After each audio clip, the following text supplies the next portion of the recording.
MLC Ravikumar arrest ವಿಚಾರವಾಗಿ ನಿನ್ನೆ ಒಂದು ಗಂಭೀರ ಆರೋಪವನ್ನು ರವಿಕುಮಾರ್ ಅವರು ಮಾಡಿದರು. ನನ್ನ ಅರೆಸ್ಟ್ ಮಾಡೋದಕ್ಕೆ ಕಾರಣ ಅಂತ ಹೇಳಿದ್ರೆ ಅದು ಮುಖ್ಯವಾಗಿ DCM DK ಶಿವಕುಮಾರ್ ಅವರು DK ಶಿವಕುಮಾರ್ ಅವರ ಅನುಮತಿಯ ಮೇರೆಗೆ ಮತ್ತು ಅವರ ಒಂದು ಆಜ್ಞೆಯ ಮೇರೆಗೆ ಪೊಲೀಸರು ನನ್ನನ್ನು ಅರೆಸ್ಟ್ ಮಾಡಿದ್ದಾರೆ ಅನ್ನುವಂತಹ ಗಂಭೀರ ಆರೋಪವನ್ನು ಮಾಡಿದರು. ಆದರೆ DK ಶಿವಕುಮಾರ್ ಅವರು ಇಲ್ಲಿವರೆಗೂ ಅದರ ಬಗ್ಗೆ ಮೌನವಾಗಿ ಇದ್ದರು. ಆದರೆ ಇದೀಗ ಬೆಂಗಳೂರಿನಲ್ಲಿ ಆ ಬಗ್ಗೆ ಅಂತಂದರೆ ಪ್ರತಿಕ್ರಿಯೆಯನ್ನು ನೀಡಿದ್ದಾರೆ.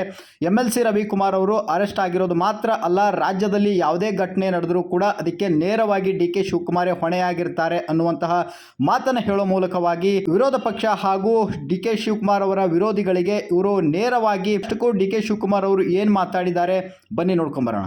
ಸರ್ಕಾರಕ್ಕೆ ಮಾಡಿದ ಕಪಾಳ ಮೋಕ್ಷ ಅದರಲ್ಲಿ ಫಸ್ಟು ಈ ತಾಯಿ ಎಲ್ಲರೂ ನನ್ನ ಏನು ಈ ರಾಜ್ಯದಲ್ಲಿ ಏನಾದರೂ ನಾನೇ CM ಎಲ್ಲದಕ್ಕೂ ನಾವೇ ಎಲ್ಲರೂ ನನ್ನ ಏನು ಈ ರಾಜ್ಯದಲ್ಲಿ ಏನಾದರೂ ನಾನೇ CM ಎಲ್ಲದಕ್ಕೂ ನಾವೇ ಹೊಣೆ. ಸರ್ಕಾರಕ್ಕೆ ಮಾಡಿದ ಕಪಾಳ ಮೋಕ್ಷ ಅದರಲ್ಲಿ ಫಸ್ಟು